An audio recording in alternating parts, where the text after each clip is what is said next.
안녕하세요. 소마니온 백정흠 원장입니다. 복압을 높이는 흔들흔들 골반. 제가 치료법으로 말씀드리는 것들은 느릿느릿 숨쉬고 느릿느릿 걷기, 흔들흔들 움직이기, 쓰담쓰담 몸 만지기, 토닥토닥 두드리기 이런 것들인데요. 오늘은 골반을 엎드려서 골반을 흔드는 것에 대해서 알아보도록 하겠습니다. 복압은 아까도 잠깐 말씀드린 대로 복강내압의 줄임말로 우리말로는 배심이라고 해도 좋겠습니다. 일상에서 다리를 꼬는 분들이 많으시지 않습니까? 그분들은 전부 다 복압이 낮은 분들입니다. 그런 분들의 특징이 이렇습니다. 서있지 못하고 자꾸만 앉을 자리를 찾는 분들, 앉으면 다리를 꼬고 서있으면 어딘가 기대고 싶고 아니면 소파나 바닥에서 뒹굴거리고 있는 자신을 발견하시는 분들, 복압이 낮은 분들입니다. 복압이 낮은 분들이 왜 다리를 꼬느냐 하면 다리를 무심코 꼬아서 복압을 높이려는 생리적인 현상인 거죠. 우리 왜 길다는 풍선 있죠? 그 풍선을 아래를 손으로 딱 조이면 위가 부풀어 오르잖아요. 똑같은 거예요. 다리를 꼬아서 복압을 높이려는 일인 거죠. 복압이 낮아진 사람은 몸을 안정시킬 수 없게 되고 어떻게든 움직임을 멈추고 안정시키려고 합니다. 앉아서 중심을 낮추고 접지 면적을 늘려서 안정시키거나 다리를 꼬는 것으로 근육 관절에 긴장을 주어서 걸어 잠그게 하는 거죠. 또는 어딘가에 기대서 중심을 안정시키려고 하는 거죠. 복압은 제3의 골격이라고 합니다. 첫 번째가 골격이고요. 두 번째가 근육체계, 세 번째가 복압입니다. 왜 그 식당이나 주유소 같은 데 보면 공기인형 있지 않습니까? 흐느흐느하는 이 공기인형. 공기인형에 공기압이 빠져버리면 어떻게 되죠? 스르륵 넘어지지 않습니까? 그와 같이 그 공기인형을 유지하는 공기압과 같은 게 우리 인간에서는 복압이 되는 것입니다. 복압은 척추를 보호하고 내장기관을 보호하며 호흡의 안정성을 유지하는 데 중요한 역할을 합니다. 복압이 약해지면 중심을 잡기 힘들기 때문에 움직임도 불안해지고요. 복압의 약화는 신체의 균형과 안정성을 약화시켜서 보상적으로 과긴장을 유발하고 이로 인해 자율신경 실조증을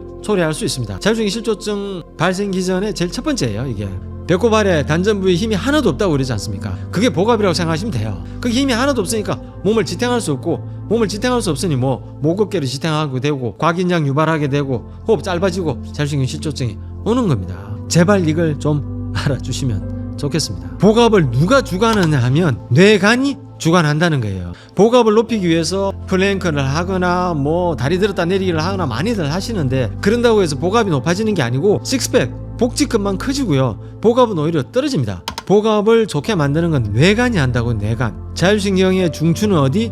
뇌간입니다. 뇌간. 복압이 그 인체의 기본적인 생명활동을 담당하는 뇌간에서 조절한다는 사실을 반드시 기억해야 됩니다. 윗몸 일으키기를 한다거나 플랭크만 한다고 해서 절대로 복압이 높아지지 않습니다. 오히려 어찌 보면 복압은 떨어져요. 극근육만 계속 사용하면 이 극근육이 강해지고 속에 있는 코어 이 작동 안 돼서 오히려 복압은 더 낮아진다는 사실을 반드시 아셔야 됩니다. 몸이 안 좋아서 운동을 하러 갔는데 운동을 해서 몸이 더 안 좋아지는 경우들이 많은데 그 이유들이 다 이런 이유들이라고요. 복압 조절의 메커니즘이 어떻게 되냐 하면 이 복압은 기본적으로 인간의 자세를 조절하기 위해서 작동되는 건데, 우리가 어떤 움직임을 할 때 움직임을 뇌가 먼저 그 위치 변화를 감지하고 무의식적으로 작동을 해요. 어떤 얘기냐면 팔을 뻗는다는 동작을 할 때 우리 뇌가 뻗는 동작 그 0.1초에서 0.05초 정도 전에, 그러니까 바로 직전에 내가 팔을 뻗으면 중심이 앞으로 쏠리겠구나 를 뇌가 인지하고 그쪽으로 중심 이동이 됐을 때 쓰러지지 않도록 하기 위해서 뇌간이 너네 쓰러지니까 복압을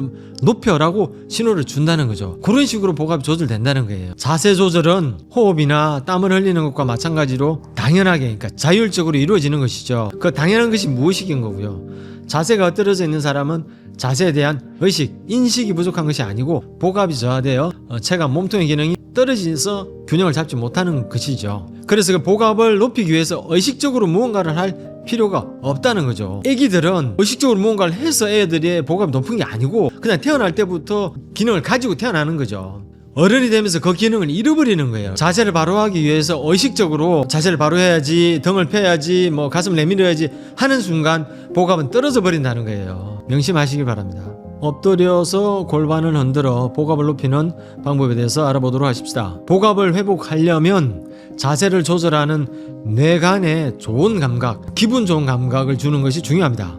이 방법은 즐거운 마음으로 힘을 빼고 억지로 하지 않는 것이 중요하고요. 자연스럽게 하는 것이 중요합니다. 보통 얼굴을 왼쪽을 향하는 것이 좋습니다. 고개를 왼쪽으로 하는 게 힘들면 오른쪽으로 하셔도 되고, 왼쪽으로 했다가 힘들면 오른쪽으로 금방금방 바꾸셔도 되고요. 두 손을 모아서 이마에 대고 하시면 좋겠습니다. 가슴에 베개를 넣으면 더 편하고 좋습니다. 가슴에 베개를 넣고 골반을 좌우로 살랑살랑 흔들어 봅니다. 이때 골반을 최대한 힘을 빼고 흔드셔야지 너무 힘을 줘서 군인들처럼 딱딱딱딱 그렇게 하실 필요는 완전 힘을 빼고 꼬리 지느러미로 헤엄치는 느낌으로 살랑살랑 흔들어 주시고요. 그렇게 살랑살랑 흔들면 다리까지 같이 흔들리게 됩니다. 웬만하면 상체는 가만히 계시고 골반 아래쪽 골반과 다리가 움직이는 느낌으로 살랑살랑 흔들어 주시면 좋겠습니다. 잘 안 돼도 괜찮고요. 하다 보면 자연스럽게 잘할 수 있게 됩니다. 살랑살랑 파도 치듯이 부드럽게 해보시면 좋겠습니다. 2분이면 충분하고요. 마음속으로 하나 둘 셋 넷 다섯 여섯 200번 하셔도 되고요. 편한 대로 하시면 좋겠습니다. 엎드리기 힘든 분들은 의자를 거꾸로 돌려 앉아서 양손으로 의자를 잡고 골반을 덜썩덜썩 하면서 좌우로 흔들흔들 하셔도 됩니다. 이때 중요한 게 시선인데요. 시선을 아래를 본다든가 하면 어지러워져서 시선을 약간 위로 해서 먼 곳을 고정해야 어지럽지 않습니다. 서서도 할 수 있는데요. 어깨 너비로 발을 벌리고 발끝은 살짝 바깥쪽으로 돌려주시고 팔은 자연스럽게 늘어뜨리고 좌우로 흔들 하셔도 됩니다. 좌우로 흔들 하실 때 몸의 중심을 왼발 오른발 왼발 오른발 하는 느낌으로 하시면 좋겠습니다. 이때도 마찬가지 시선은 약간 위쪽으로 해서 멀리 고정해야 어지럽지 않습니다. 흔들흔들 골반의 효과는 요통, 무릎, 목 어깨 결림 등의 근골격계의 통증, 만성적인 통증을 해소할 수 있습니다. 인체는 막조직이라 그러죠. 60%짜리 물주머니인데요. 막조직을 이완해서 막조직이 풀리면서 압박된 신경이 풀리고 통증이 해소됩니다. 골반을 좌우로 흔들면 손발끝 말초까지 혈액순환이 잘 돼서 수족냉증, 손발 차가운 것들이 자연스럽게 해소됩니다. 림프순환이 잘 되어 부종이 해소되고 골반과 고관절이 원래 움직임을 되찾아 장의 움직임이 개선되어 배변이 정상화됩니다. 약간 의아해 할 수 있는데요. 복압이 높아지면 몸통이 안정되고 쓸데없는 긴장이 풀리면서 이갈이가 자연스럽게 없어집니다. 이갈이 때문에 고민하시는 분들 많은데 그 이를 가는 분들이 전부 복압, 신장 기능이 약한 분들이고 복압을 높이면 이갈이는 자연스럽게 없어집니다. 똑같은 이유로 어지럼증과 이명도 좋아지는데요. 흔들흔들 이 움직임이 목뼈의 틀어짐을 조정하고 목이 조정되니 뇌로 가는 혈류가 개선되고 어지럼증과 이명이 개선됩니다. 이 흔드는 게 목뼈 틀어짐을 개선하는지 이해가 잘 안 되실지 모르겠는데 우리 몸이 60%짜리 물주머니라 그랬지 않습니까? 우리 뼈는 그 물주머니 안에 둥둥 떠있는 구조라고 생각하시면 돼요. 뼈로 우리 몸을 지탱하는 게 아니고 우리 몸을 지탱하는 건 막조직들이고 그 막조직들에 있는 60%짜리 물주머니에 있는 뼈들은 그냥 그 물주머니에 둥둥 떠있는 구조들이에요. 수영장에서 레인이 삐뚤어져 있으면 그 레인을 흔들어주면 레인이 똑바로 되는 이치와 똑같습니다.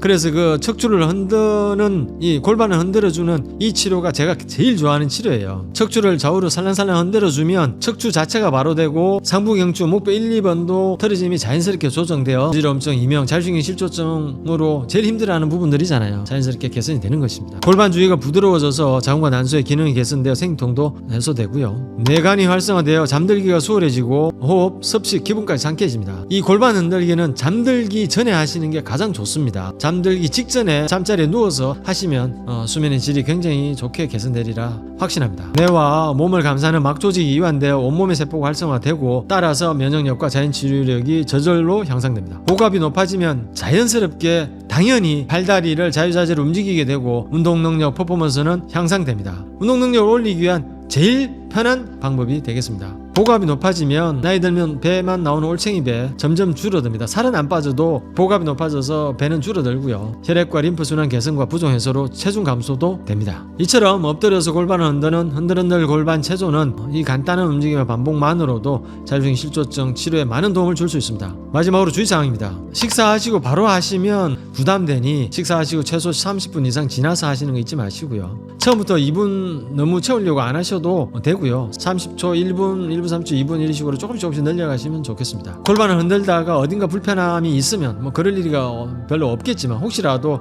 뭐 호흡이 불편해지거나 뭐 어지러워지거나 뭐 무릎이 아프거나 허리가 아프거나 어딘가 불편해지면 바로 그만하시면 되고요. 당연히 임신 중인 분은 참고하시는 게 좋겠습니다. 그러니까 심각한 심장질환이 있거나 감기 등으로 열이 날 때도 안 하시는 게 좋고요. 주의하셔야 될 게 마지막으로 골반 흔들다가 잠이 드는 경우가 있는데 잠이 안 들도록 주의하시기 바랍니다.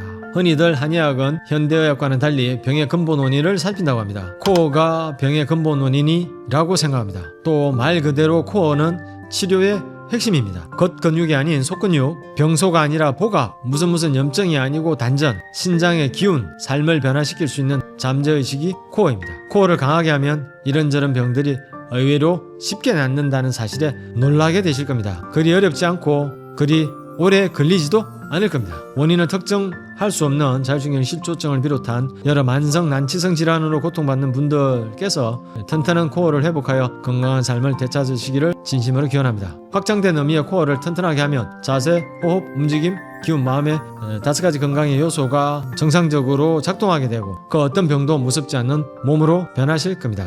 걱정하지 마시고 자신의 몸을 믿으시고 한번 대차게 부딪혀 보시길 바랍니다. 치유와 행복의 길은 반드시 있기 마련입니다. 그 길은 바로 우리 발 밑에 있습니다. 감사합니다.